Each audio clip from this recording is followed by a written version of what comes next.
इसी को बयान किया। इब्ने उमर रज़ी अल्लाह तआला अन्हु ने कहा समीअतु रसूलुल्लाह, मैंने सुना रसूलुल्लाह सल्लल्लाहु अलैहि वसल्लम से यक़ूल, वो कहने लगे कुल्लुकुम राइयुन व मसऊलुन अन रय्यतिही, तुम में से हर शख्स मसऊल है अपनी रैयत का, उससे पूछा जाएगा, उससे सवाल किया जाएगा। बताओ तुम्हारे बच्चों की कैफियत क्या थी, बच्चियों के अंदर दीनी कैफियत क्या थी? तुमने तो बाहर बड़े झंडे गाड़ दिए, बाहर जाके बड़े नाम मनवा लिए, लोगों को अपनी तरफ बड़ा मुतवज्जे करा लिया। तुम्हारे घर की हैसियत क्या है, तुम्हारा घर क्या कैफियत रखता है, जरा बताओ।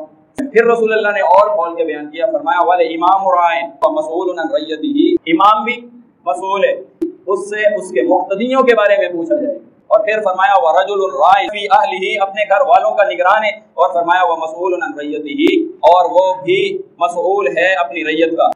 फिर फरमाया एक औरत वो भी निगरान है कि जब शौहर घर में मौजूद नहीं है तो वो अपने शौहर के माल की भी निगरान है, घर की भी निगरान है, उसके बच्चों की भी निगरान है, और खुद अपनी भी वो निगरान है।